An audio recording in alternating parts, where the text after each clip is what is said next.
Chapter 1. The Man from Alabama. In 1963, a black minister from a small town in Alabama, in the south of the United States, led a march of more than 250,000 people to Washington, D.C.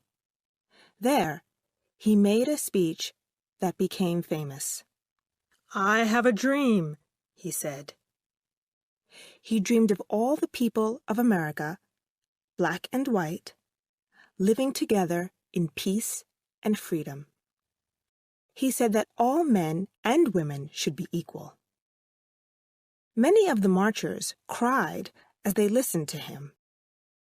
The minister's speech was shown on television all over the world, and he became a hero to millions of people who saw and heard the speech. But there were also people who hated this man and his ideas. They did not want black people to be free. They did not want them to have equal rights. In 1968, less than 5 years after his famous speech, a white man shot him dead. The minister was only 39 years old. When people heard of his death, there was much sadness, and people cried in the streets. But many people were very angry too, and there were riots in the big cities. In Chicago and Washington, black people burned buildings and fought the police. Hundreds of black people were killed in these riots. 15 years after his death, the government of the United States made his birthday a holiday. Today, he is remembered as one of the greatest Americans of the 20th century. Who was this man? Why did so many people love him? Why did others hate him? The man from Alabama, the man who had a dream, was Martin Luther King, and the story of his life is the story of a people's fight for freedom.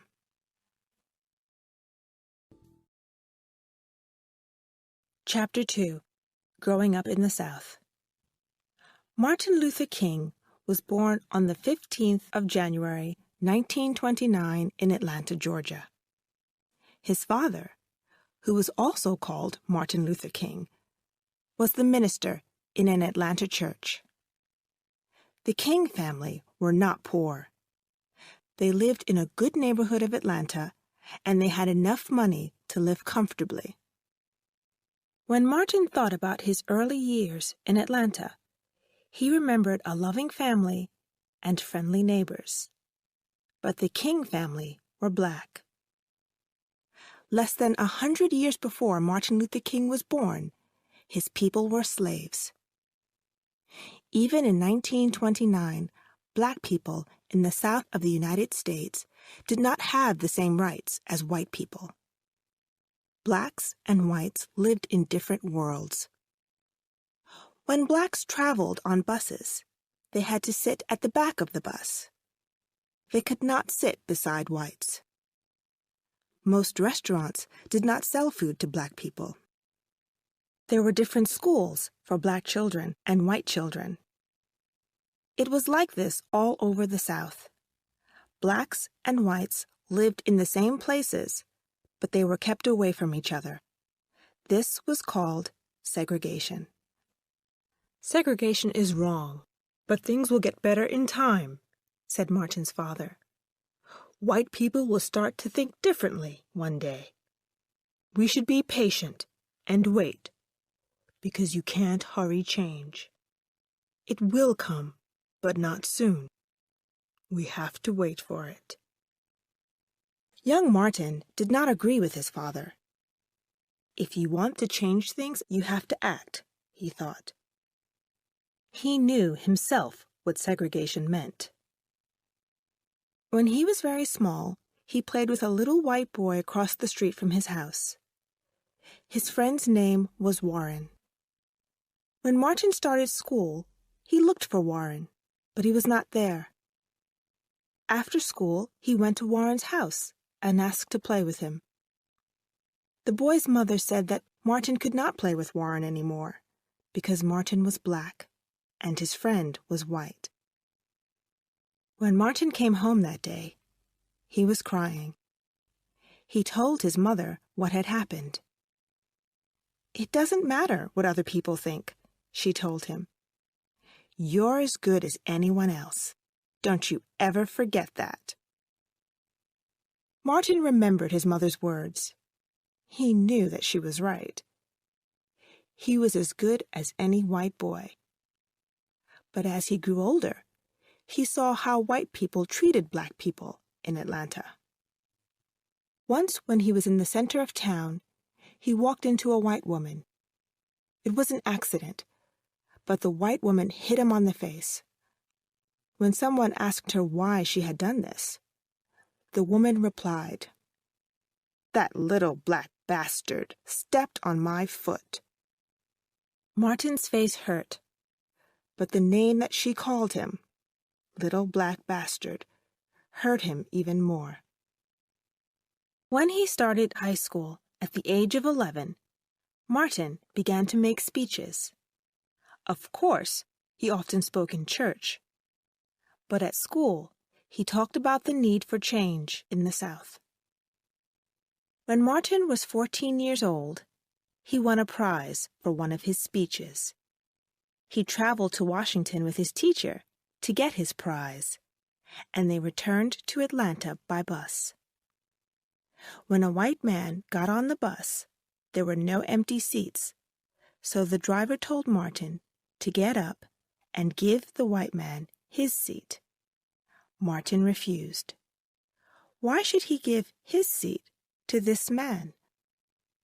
The bus driver became angry and called him bad names. Finally, Martin gave the white man his seat because he did not want to make trouble for his teacher. But he was angry. It was not fair that he had to stand while a white man sat in his seat. He did not want to hate white people, but sometimes it was hard not to hate them. Chapter 3: Slavery and the South. In 1929, when Martin Luther King was born in Atlanta, Georgia, most black people in America lived in the South. In fact, 9 out of every 10 African Americans lived in the South. In every way, their lives were worse than the lives of Southern whites. They were poorer, they lived in worse houses, their lives were shorter. Most blacks in the South could not vote. Some black people who were alive in 1929 had been slaves. They had belonged to their white owners, and they were treated like things, not people. White people could buy and sell slaves just like houses or land. In the past, many countries have used slaves. Hundreds of years ago, there were slaves in Rome and Athens. They worked on farms and in the houses of rich people. But they were not slaves forever. After some years, they became free men and women again. But in North and South America, slavery was different. In the 16th century, people from European countries like Britain, Spain, and Portugal began to move into North and South America. They cut down forests and cleared the land for farms. They needed men and women to work on their farms. Where could they find them? The answer was Africa. Men and women were taken from their homes in Africa and brought to North and South America to work on farms and on roads. From about 1500 to 1850, European ships took at least 10 million men and women from Africa to become slaves in the Americas. The ships were very full, and the men and women did not have enough food, water, or air. Hundreds of thousands of Africans never reached America. They died on these slave ships. When African slaves arrived in America, they were sold to white farmers. Often, people from the same family were sold to different owners and never saw each other again. Husbands lost their wives, and children were taken away from their mothers. In the South of the United States, the farms were very big. The farmers usually grew sugar or cotton, and they needed slaves to do the hard work in the fields. The white farmers gave the slaves food, clothes, and houses, but the slaves had to stay on the farm. They belonged to the farmer. When slaves ran away, they were usually caught and brought back to their owners. Then they were beaten, and sometimes even killed. Many slaves fought against the slave owners. In 1791, a black slave called Toussaint Louverture led an army of slaves against French soldiers on the island of Haiti. Toussaint died in a French prison, but in 1804, Haiti became the first free black country. In Virginia, in 1831, a slave called Nat Turner led slaves against their white owners. They did not succeed, and Turner himself was killed. But the slave owners were afraid that one day the slaves would win the fight. Some black leaders wanted to return to Africa. In 1822, a new country was born in West Africa. This was Liberia, a country for people who were once slaves but were now free. 100 years later, African-American leaders, such as W.E.B. Du Bois, argued for a return to Africa. After 1808, it was against the law to bring slaves from Africa to the United States. But the number of slaves in the South continued to grow. By 1860, there were more than 4 million slaves in the South. They were no longer Africans, but African Americans, and they wanted to be free. When Americans wrote the Declaration of Independence in 1776, they said that men and women should be free and equal. But the men who wrote the Declaration owned slaves. How is this possible? This was a difficult question. By the 19th century, many black people had become Christians. They went to church on Sunday, just like their white owners. Blacks and whites both read the Bible, and the message of the Bible was the same. All men and women, black or white, are equal in God's eyes. More and more people in Europe and America thought that slavery was wrong. Britain ended the buying and selling of slaves in 1807. A year later, America did the same. Many northern states ended slavery, and they wanted it to stop all over the United States.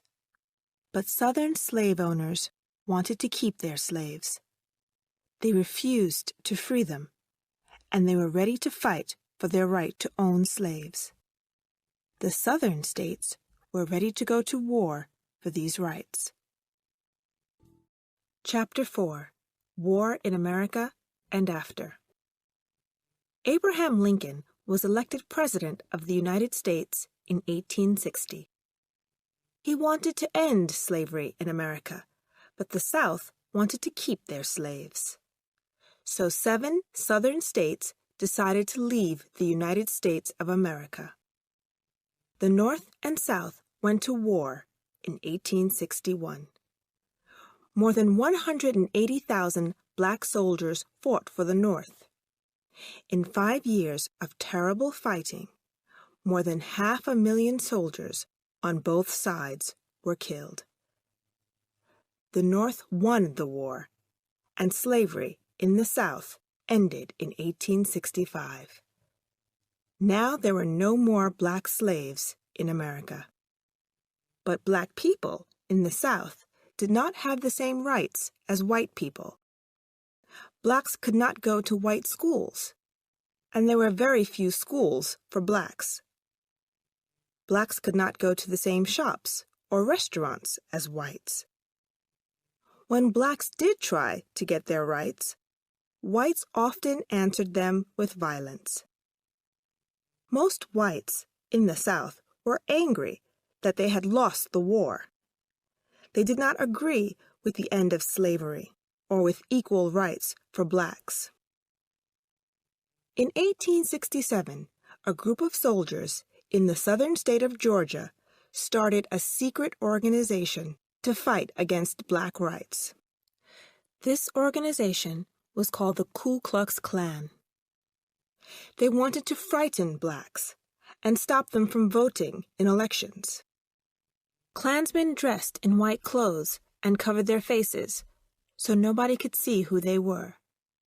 Sometimes they took black people out of their homes and beat them or killed them. They also burned the schools, homes, and churches of black people. In the 1890s, more than 1,000 blacks were killed by whites in the South. Most blacks were too frightened to tell the police, because many policemen in the South actually belonged to the Klan. Early in the 20th century, more than 4 million whites belonged to the Ku Klux Klan. Now that blacks were not slaves, they were free to move out of the South. Thousands of blacks left the South and moved to northern cities like Chicago and Detroit. There was more freedom for blacks in the North, and there was work for them in the factories. By the beginning of the 20th century, a quarter of blacks lived outside the South, mostly in big northern cities. In the 20th century, blacks began to play a more important part in the life of America.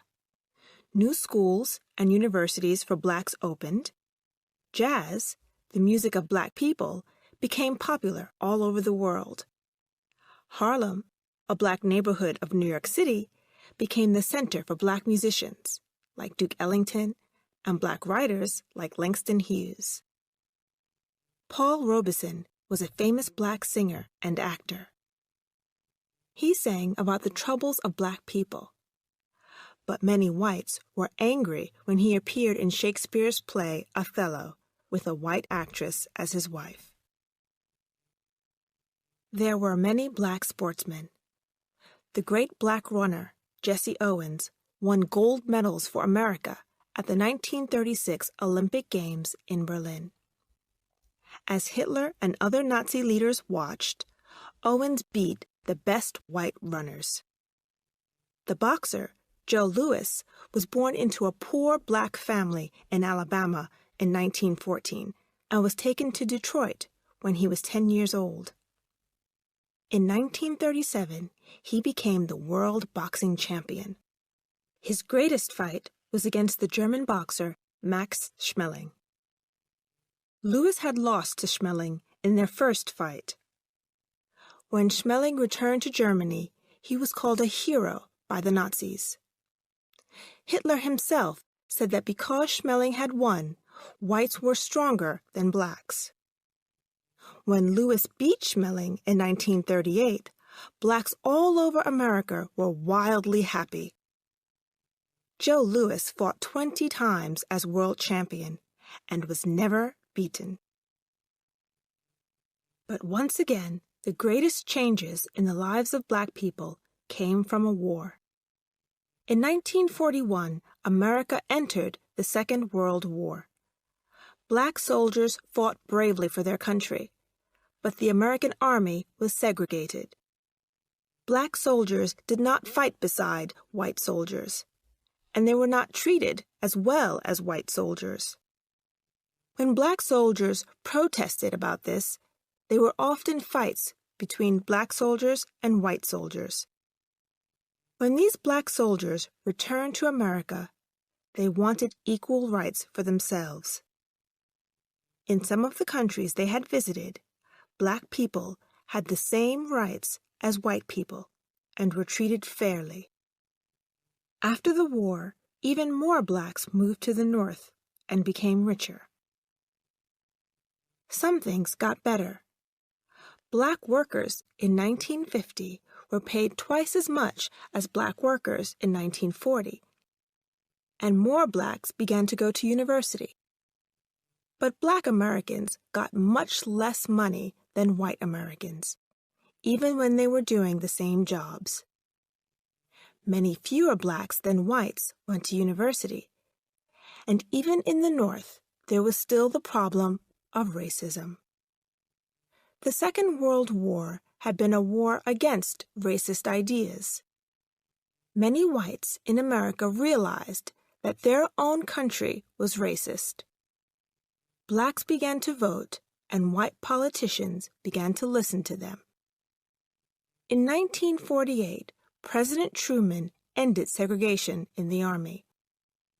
In 1954, a new law said that blacks and whites must go to the same schools and learn together. Things were getting better for black people, but they wanted more. They were ready for someone to lead them towards greater freedom. They were ready for Martin Luther King. Chapter 5. Learning. Martin Luther King was an excellent student. When he was only 15, he went to Morehouse College in Atlanta. He was a clever young man, and he finished his studies there in 1948. Martin's father wanted him to be a minister, but at first Martin said no. He did not want to follow his father so soon. He was learning exciting new ideas from his teachers at Morehouse, and there was so much more that he wanted to know. But slowly, Martin began to think differently.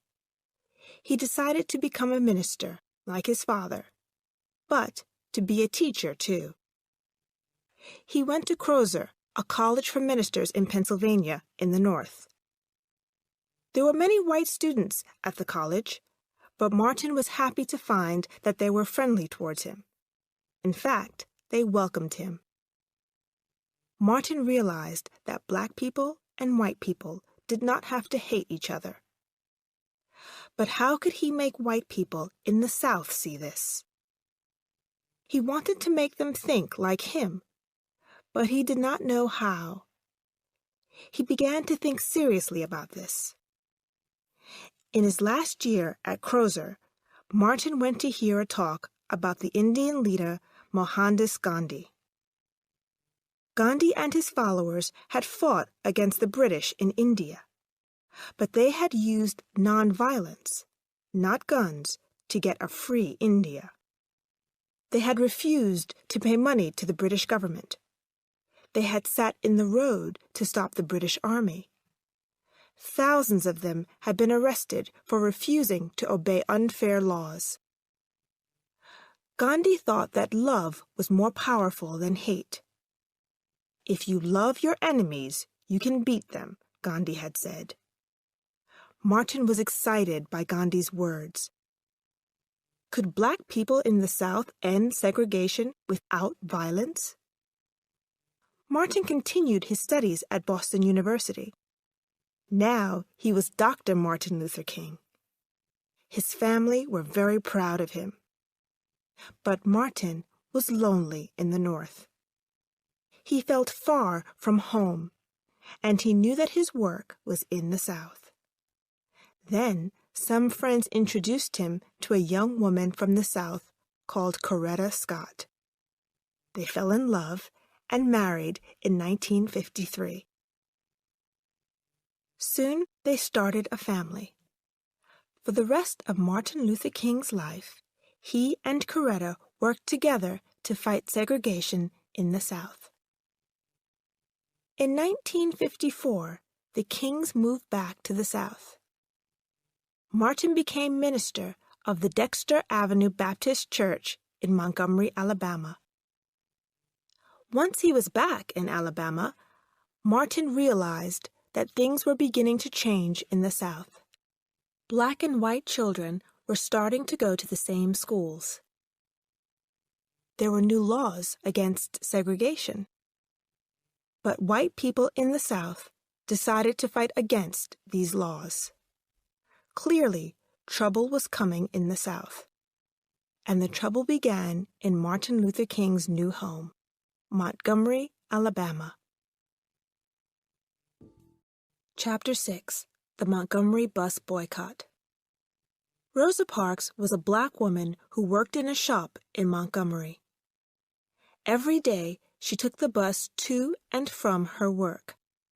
One day, in December 1955, Rosa Parks got on the bus to go home and sat in a seat at the front. There were 3 other black people sitting near her. More and more people got on the bus, and soon there were no more seats. White people had to stand. The driver stopped the bus and asked the black people at the front to give their seats to white people.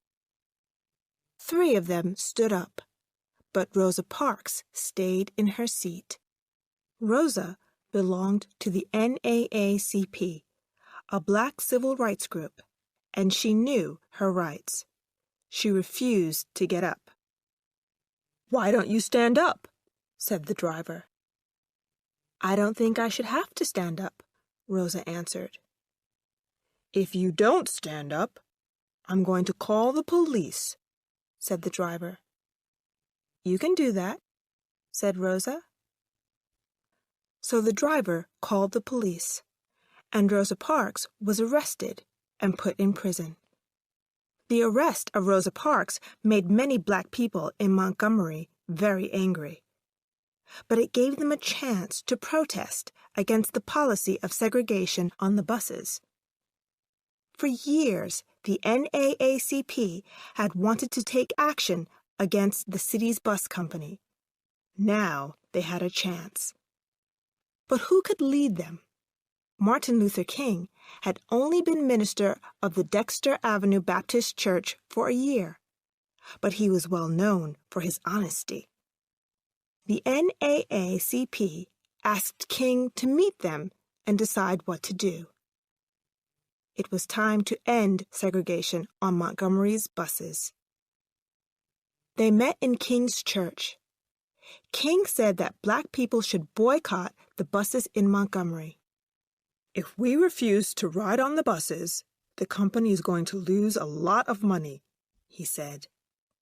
In the end, they will have to end segregation. King agreed to lead the boycott.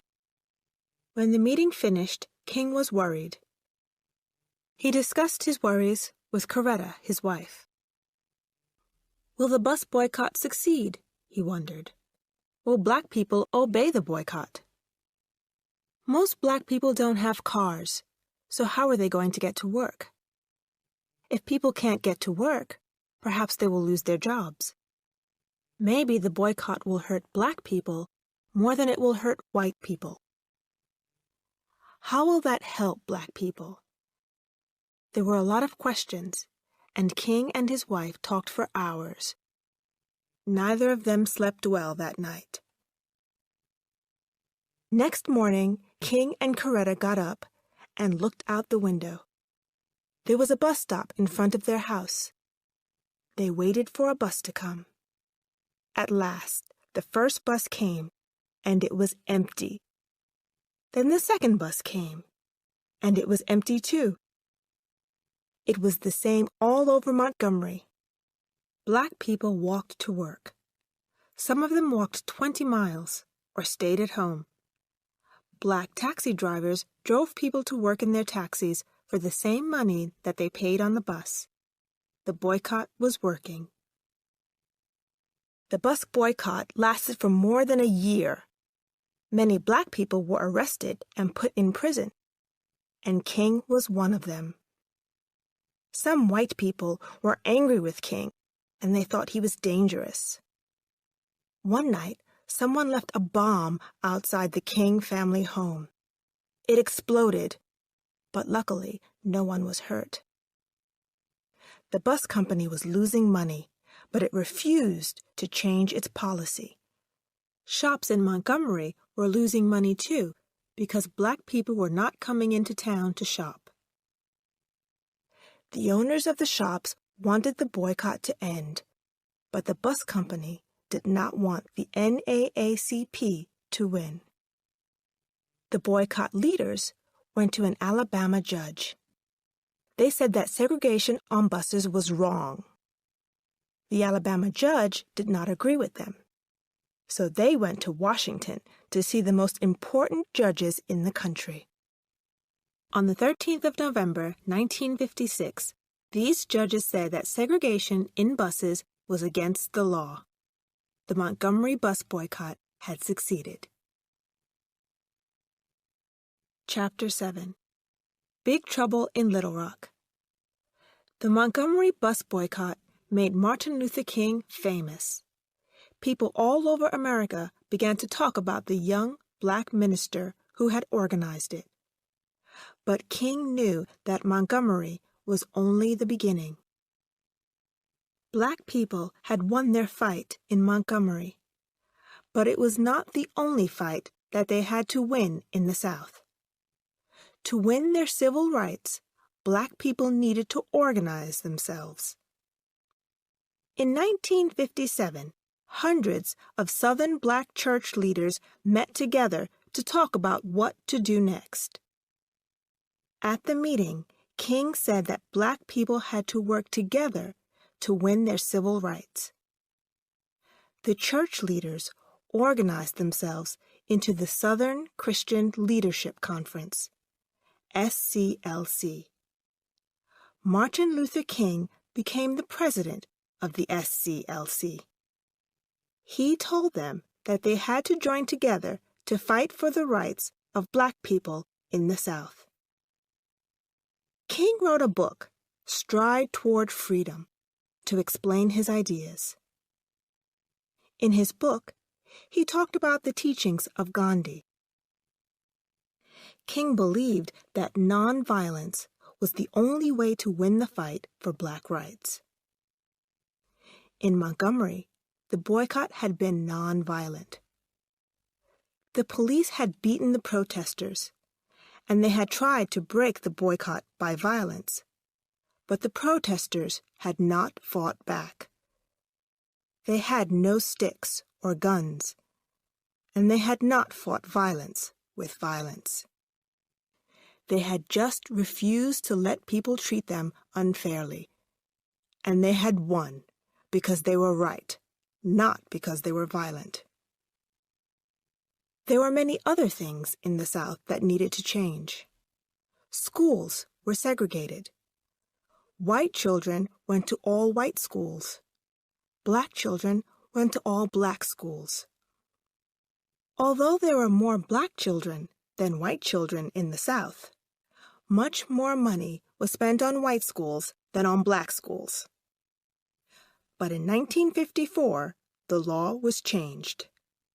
Now, it was against the law to have different schools for Black children and white children. The new law said that all schools had to take both Black children and white children. Change came slowly to the South. Many white people hated the new law, and in many Southern states, they refused to obey it. Arkansas was one of these states. In the state capital, Little Rock, 9 Black students tried to enter the Central High School at the start of the 1957-58 school year. Little Rock soon became one of the most famous places in the story of the fight for civil rights. On the 2nd of September, the night before the start of the new school year, the leader of the Arkansas government, Orville Forbes, ordered the National Guard to stand outside Central High School. He told them to stop any Black students from entering the school because he was afraid of trouble from protesters. The school was closed. But a judge said that Forbes could not use the National Guard to do something that was against the law. On the 23rd of September, the Little Rock police took the 9 black students into Central High. A crowd of more than 1,000 white people tried to stop the black students from entering. The crowd rioted and attacked the police. The pictures of the riot were seen all over the world, and many Americans were shocked to see such ugly attacks in their own country. Next day, the President of the United States, Dwight D. Eisenhower, ordered the army to Little Rock. 1,000 soldiers stood in front of the crowd as the 9 black students entered Little Rock Central High School. Every morning, the 9 black children walked to the school, and every morning the soldiers protected them as they walked through crowds of angry whites. One of the Little Rock 9, Elizabeth Eckford, later talked about that walk past the angry crowd. "I looked for a friendly face in the crowd. I saw a nice-looking old woman.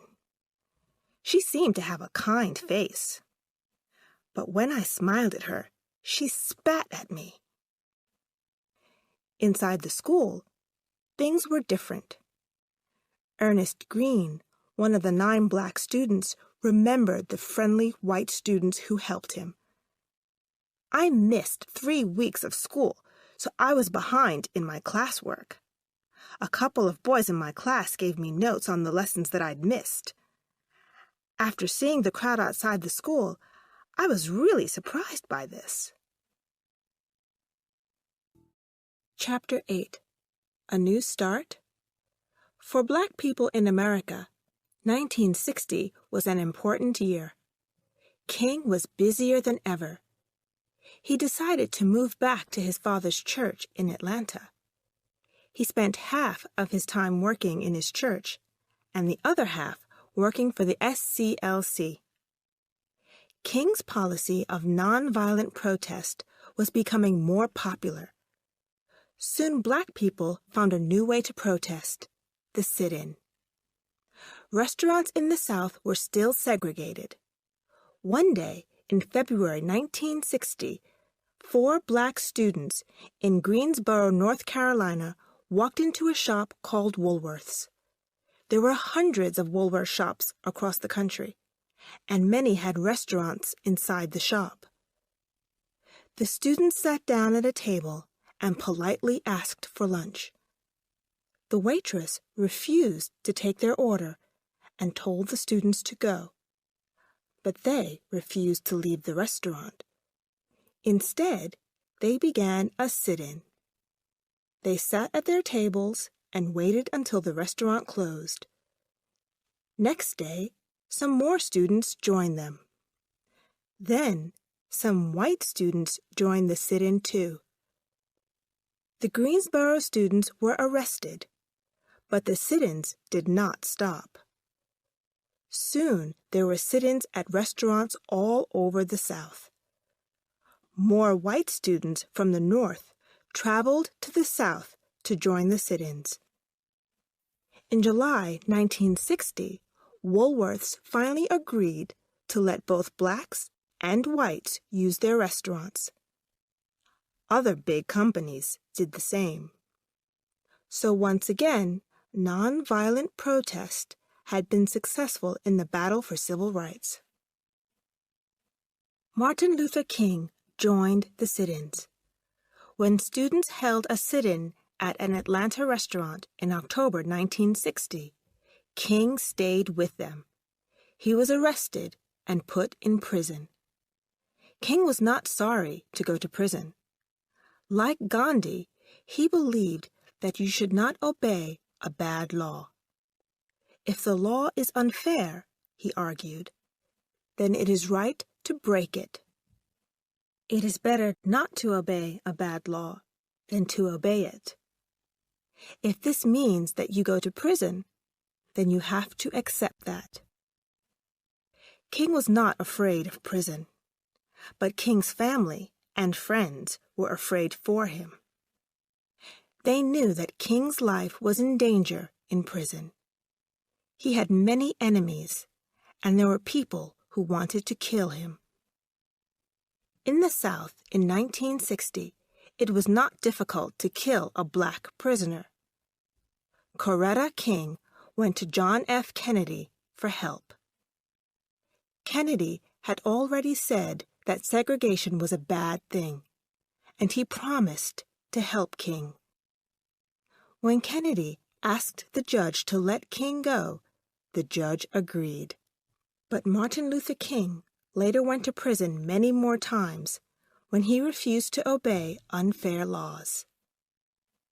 1 month later, in November 1960, John F. Kennedy became President of the United States. Across the country, people were full of hope. The young president promised a new start. Surely this must mean the end of bad laws and freedom at last for black people in the South. But most white people in the South still did not want change. They were ready to fight to keep their way of life. There was a road to freedom, but it was not short, and it was not easy. Chapter 9. From Birmingham to Washington. 1963 began badly for the SCLC and Martin Luther King. He had had success in Montgomery and Greensboro, but now, for the first time, he failed. The SCLC tried to end segregation in Albany, Georgia. They fought against the town government and the police for almost a year. But at the end of the year, Albany's schools, libraries, and parks were still segregated. King had lost in Albany. Now he needed to win somewhere. He started to think about Birmingham, Alabama. Birmingham was one of the worst cities in the country for black people. It was sometimes called Bombingham because there had been so many bomb attacks on houses and churches in black neighborhoods. There had been 18 of these attacks in the last 6 years, but no one was ever arrested for them. The chief of the Birmingham police was a man called Bull Connor. When the SCLC organized protests in Birmingham, Connor's policemen beat the protesters and attacked them with dogs. Hundreds of protesters were hurt, and hundreds were arrested. King was one of the protesters who went to prison. When he was in prison, King read that some white church leaders had called for an end to the protests. They said it was not the right time for protests. King was angry when he read this. He wrote a letter to the white churchmen. In it, he said, "You say it's not the right time to protest. You say wait. For years I've heard the word wait. For too many years, black people have waited. Too often. Wait means never." There was a problem with the protest. When men and women were arrested and put in prison, they often lost their jobs. It was difficult for black families when their fathers and mothers were in prison. "Why not ask young people to join the protest?" King said. Plenty of school children wanted to join the protesters in Birmingham because they wanted to help. Freedom was as important to them as it was to their parents. Some black leaders were worried about this plan. "These young children will get hurt when the police attack," they said. But King's reply was, "Segregation will hurt them even more." On the 2nd of May, 1963, 50 children aged from 6 to 18 marched to the center of Birmingham. They were arrested and put into prison. Then another 50 did the same. They were also arrested and put in prison. Then another 50, then another. By the end of the day, 1,000 children were in prison. Birmingham's prisons were full. At first, the police were too surprised to do anything, but next day they came with police dogs and powerful water hoses. Men, women, and children were knocked down by the power of the water and attacked by the dogs. When the protests were shown on television, the violence of the Birmingham police shocked many Americans. Black people were attacked by police just because they wanted the same rights as white people. People all over the country knew that this was not right. They knew that things had to change. And people in other countries were shocked too. How was this possible in a country like the United States of America, the land of the free? People began to ask questions about freedom in America. Was it only for white Americans? What about Black Americans? Birmingham agreed to stop segregation in its schools and on its buses. King had won the battle. Later in the year, he had his finest moment. In the summer of 1963, President Kennedy tried to get a new civil rights law. Civil rights leaders organized the biggest protest march of all to support the president. They wanted people from all over the country to go to Washington, D.C., and ask for equal rights for Black Americans.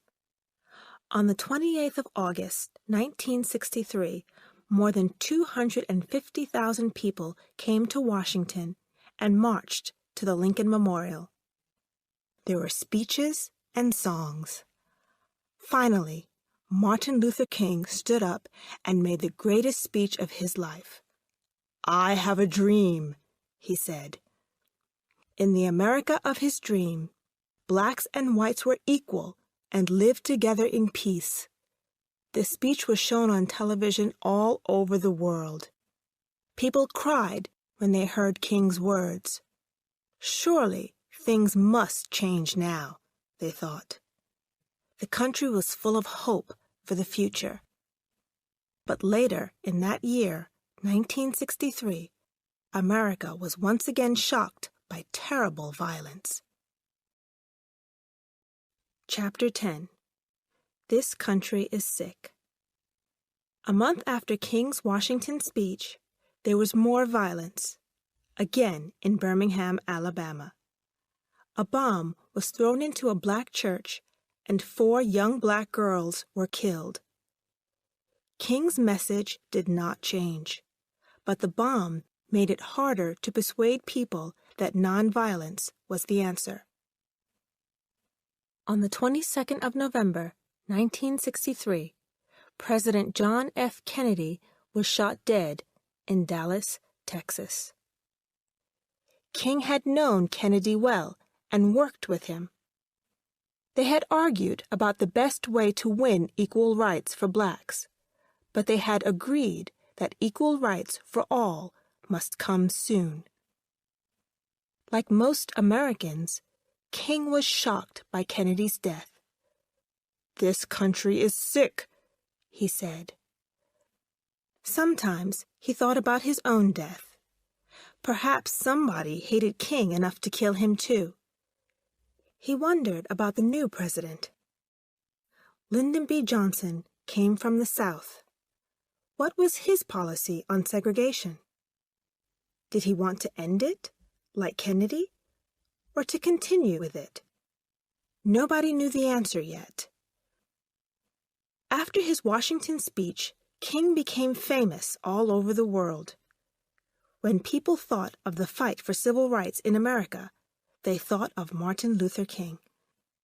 In 1964, he won the Nobel Peace Prize for his civil rights work. He was only 35 years old, the youngest person, and only the second American ever to win this important prize. At the end of 1964, Time magazine named him Man of the Year. King's work continued. In the South, very few black leaders were elected to government. Before people could vote, they had to register. Very few blacks did this because it was very difficult. In Mississippi, for example, only 7% of blacks were registered to vote. King realized that he had to get blacks to register and then vote. That was the best way to change the segregation laws in the South. Registering black voters was difficult in many states, but Alabama was one of the worst. More than 300,000 blacks in this state wanted to vote, but were not registered. King was asked to help black voters to register in Selma, Alabama. Selma was a small town of 30,000 people. Half of the people in Selma were black, but only 1% of them were registered to vote. If blacks wanted to register to vote, they had to pass a reading test. Almost all failed the test, although they could often read better than the whites who gave them the test. To register, blacks had to go to an office that was only open twice a month. The white people who worked in the office arrived late and left early. When blacks tried to register, they were often told to go away. King and the SCLC planned a protest march from Selma to Montgomery, 50 miles away. Montgomery was the state capital, and it was in this city that the arrest of Rosa Parks has started the battle for civil rights. The march started on the 7th of March. Police met the marchers on the road to Montgomery and told them to go back. When the marchers refused, the police attacked them. They beat the protesters, and one man was killed. Once again, people all over the world were shocked by police violence against peaceful protesters.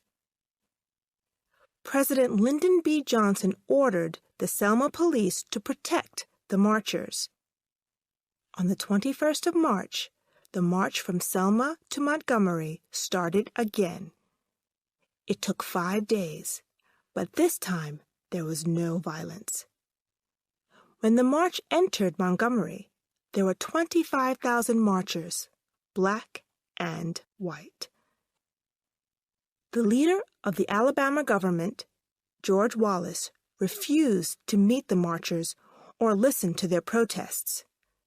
But the message of the marchers reached the government in Washington. Later that year, Martin Luther King was there when President Johnson signed the Civil Rights Law of 1964. This law protected the rights of all Americans to vote, and it was one of the most important laws of Martin Luther King's life. It made a big difference to blacks in the South. In 1963, only 6% of blacks in the South were registered to vote. By 1969, 66% were registered. Now no one could stop blacks from voting for their own leaders. Chapter 11. I'm Black and I'm Proud. The 1960s were a time of great change in America. Young people all over America were asking questions about their country. They did not always believe what their parents believed. They wanted change. At the March on Washington, a young singer called Bob Dylan put the thoughts of young Americans into his song, "The Times They Are A-Changin'." "Things are changing fast," the song said. "The old must listen to the young, and they cannot stop change." Young blacks did not want to wait patiently for change. Although they knew that Martin Luther King had worked hard for equal rights, they thought that change was happening too slowly. They wanted power for black people, and they did not want to ask politely for it. Perhaps violence was necessary for change, they thought. In 1966, Bobby Seale and Huey Newton started the Black Panther Party. The Panthers did not agree with Martin Luther King about the use of nonviolence. They said that blacks should buy guns to protect themselves from attacks by whites. Huey Newton said that the Civil Rights Law of 1964 was too little, too late. After a fight between the Panthers and the police, Newton was arrested and put into prison because he killed a white police officer. Crowds of Panther supporters marched through the streets shouting, "Free Huey!" Other Panthers died in battles with the police. Most white Americans were afraid of the Black Panthers. They thought that they were violent criminals. But the Panthers also did some good work. They opened schools in poor black neighborhoods and gave food and clothes to blacks. After a few years, the Black Panther Party broke into smaller groups, but its message reached many young African Americans and made them proud to be black. They started to learn about Africa, eat African food, and wear African clothes. Another person who wanted a different America for blacks was Malcolm X. In the past, many blacks had the name of their slave owner as their last name, so Malcolm changed his last name from Little to X. For him, it was a way of saying goodbye to slavery. Like the Black Panthers, Malcolm X did not agree with Martin Luther King about the use of violence. Blacks should not ask for help from whites, he thought. Blacks should help themselves. Violence was necessary when you were fighting for your rights. Malcolm said that blacks should fight violence with violence. It was the only language that white racists understood. "If a man speaks the language of violence," said Malcolm, "you can't speak to him in the language of peace. He'll break you in two. If a man speaks French, you can't speak to him in German. You have to find out what this man speaks. Once you know his language, learn how to speak his language. Then we can talk." Many young blacks agreed with Malcolm X more than with Martin Luther King. They were angry that they still did not have the same rights as whites. Poor blacks living in the big cities of the North wanted to vote, but they wanted other things too. They wanted better houses and more jobs. In many of the poorer neighborhoods of America's big cities, young blacks rioted. Many people died in these riots. In the 60s, many important black writers and musicians became famous in America. Writers like James Baldwin and Toni Morrison showed Americans what the lives of black people were like. In his book, The Fire Next Time, Baldwin warned of terrible violence in the future. To stop this, whites must change their ways, he said. The black musician, Stevie Wonder, sang about the difficulties of young blacks. One of his songs told the story of a young boy who was born in the South but moved to Chicago to find work. He finds that in the North he is free, but free only to be poor. Why was anyone surprised that young blacks were angry? Perhaps the most famous black man in the 1960s was the boxer Muhammad Ali. Born Cassius Marcellus Clay in 1942 in Louisville, Kentucky, young Clay won an Olympic gold medal in 1960.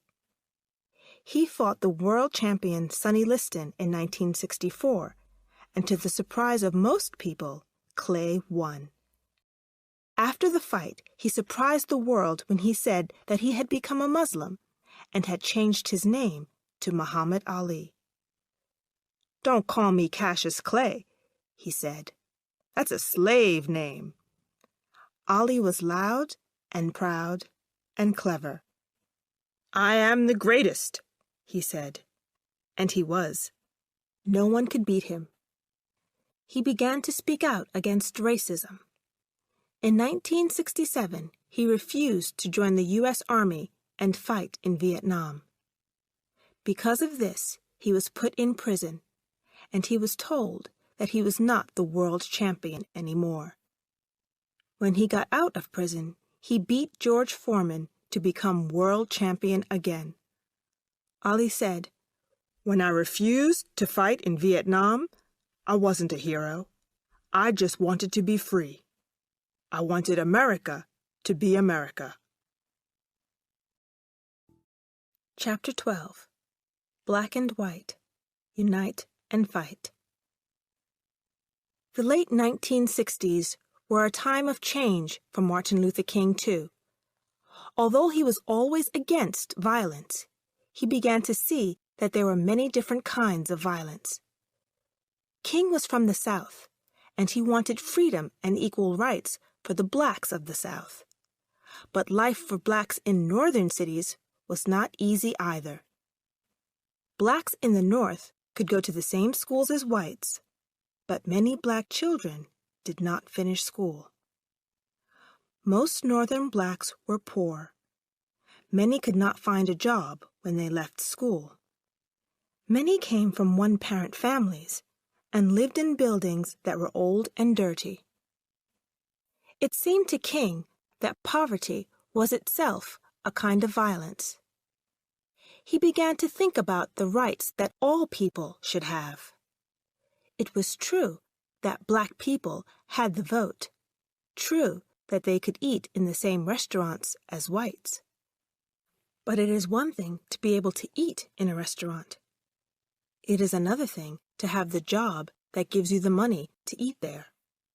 King believed that a few rich people had too much money and millions of poor people had too little.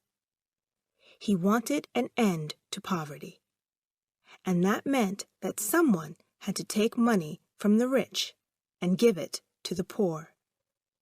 It was a strong message, and many people who supported King on civil rights were not sure about it. These new ideas seemed dangerous to many of his supporters. King took his marches and protests to the great northern city of Chicago. He wanted to show America how black people lived in the cities of the North. And he saw that it was not just black people in the big cities who were poor. There was poverty among whites, too. King wanted to unite poor black and poor white people, to bring them together to end poverty. "Black and white, unite and fight," he said. He led marches through the streets of Chicago.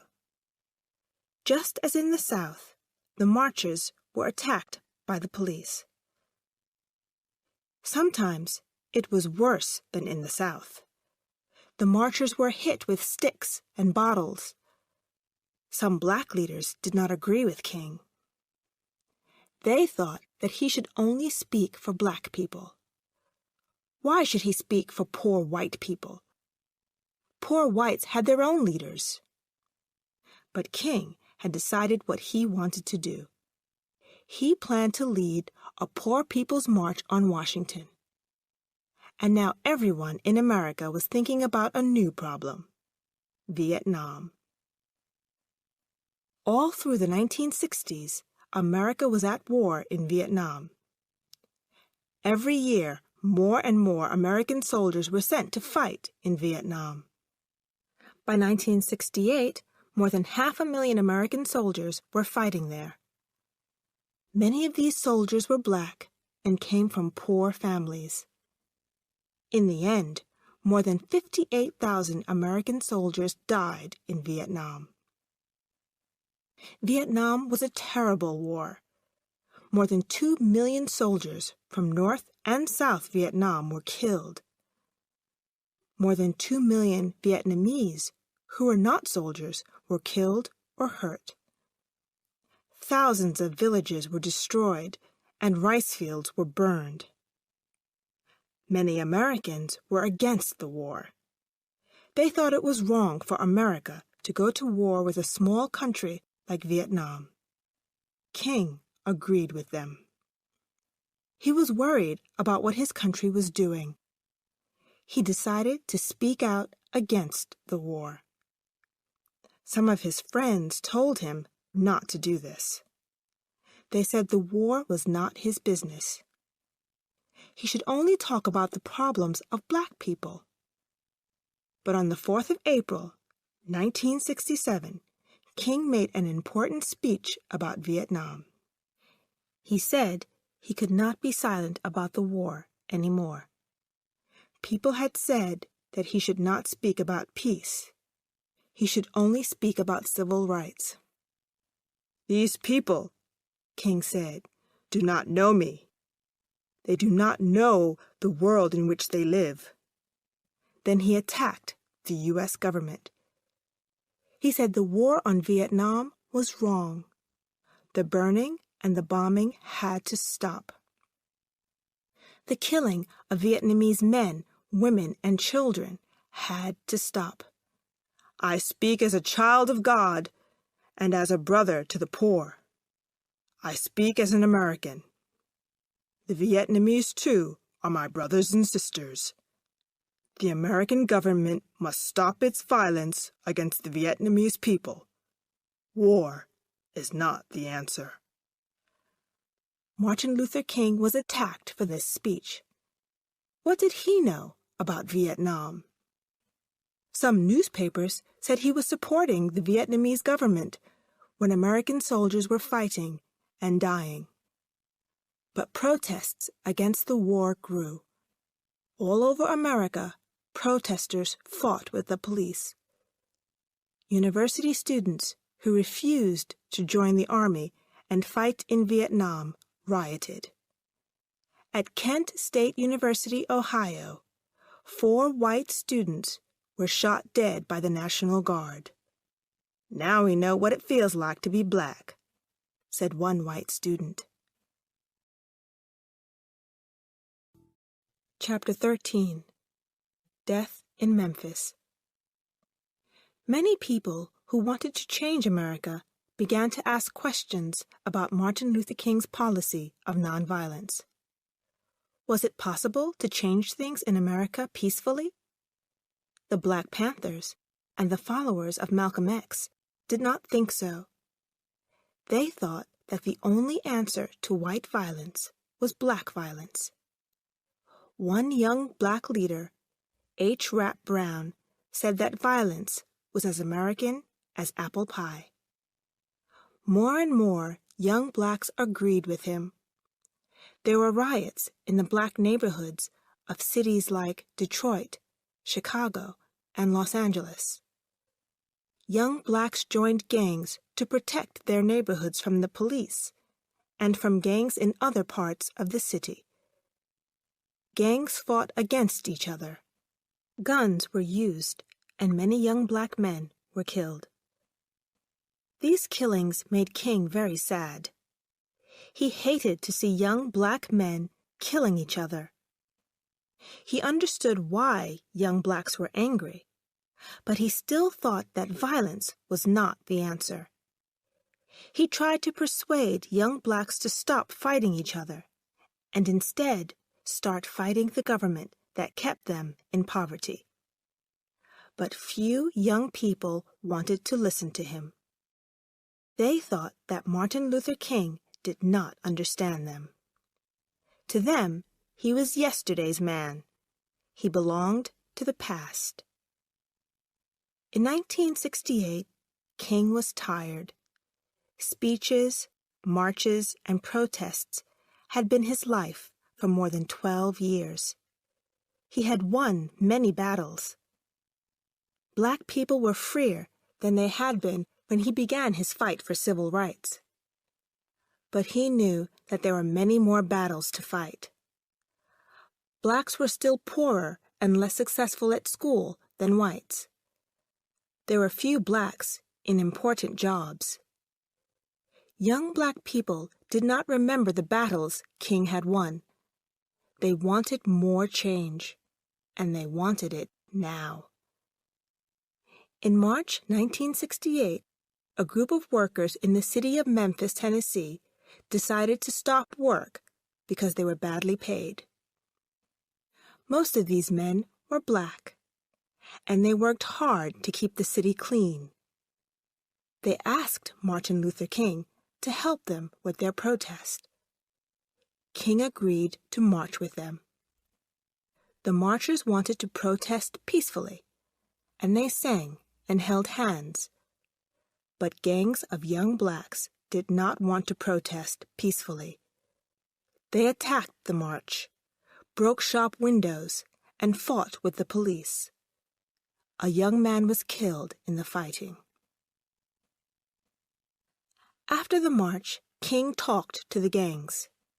He explained what he was trying to do. He said that violence was not the answer.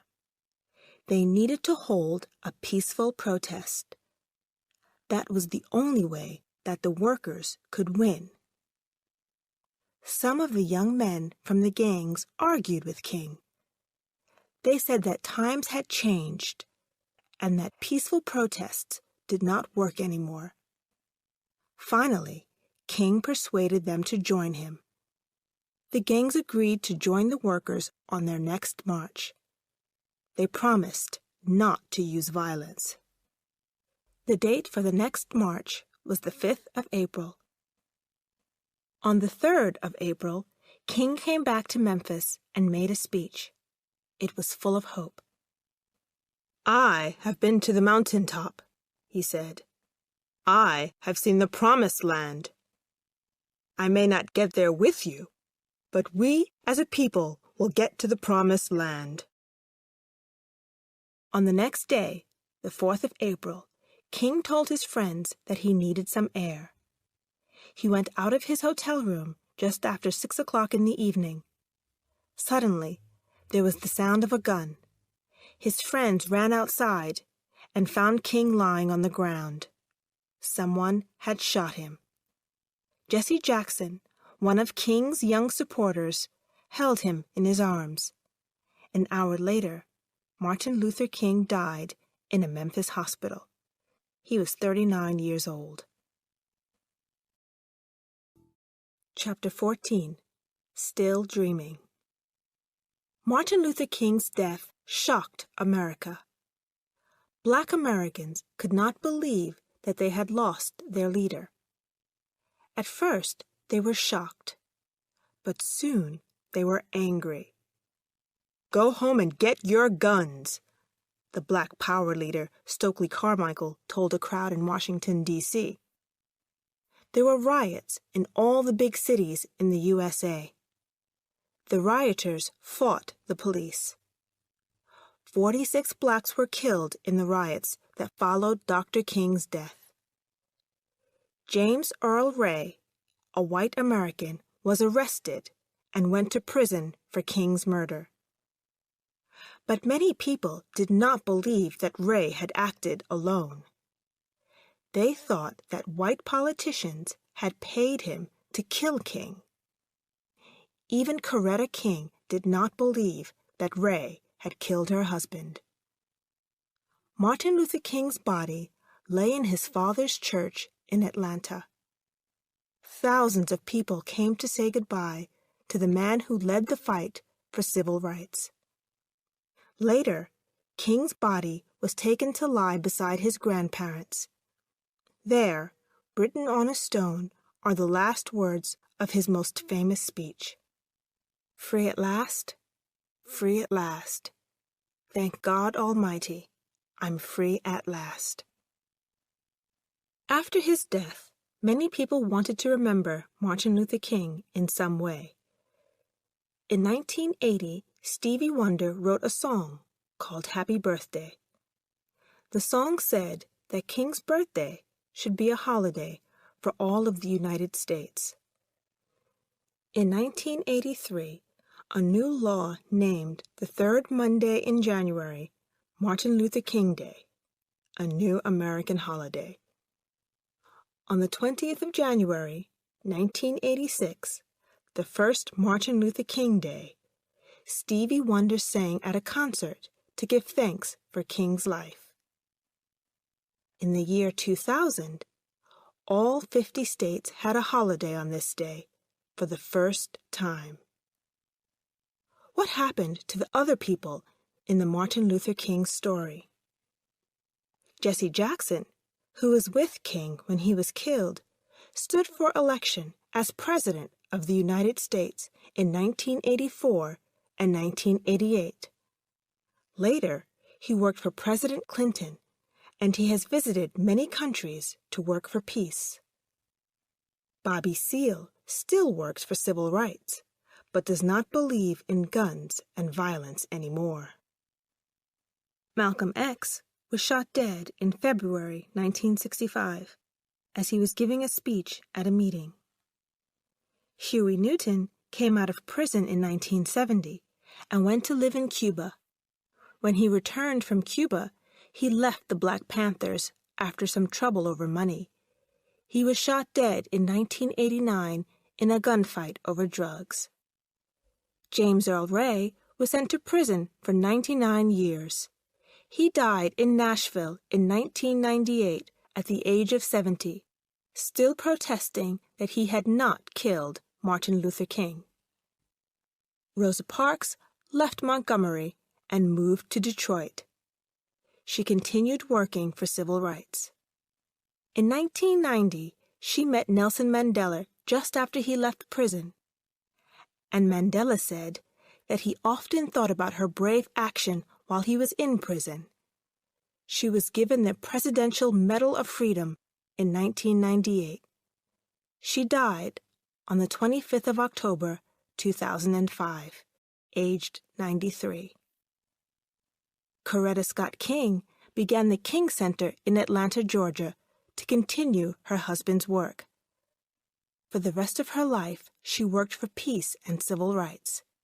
She died on the 31st of January, 2006. 4 U.S. presidents went to her funeral: George W. Bush, his father, George H.W. Bush, Jimmy Carter, and Bill Clinton.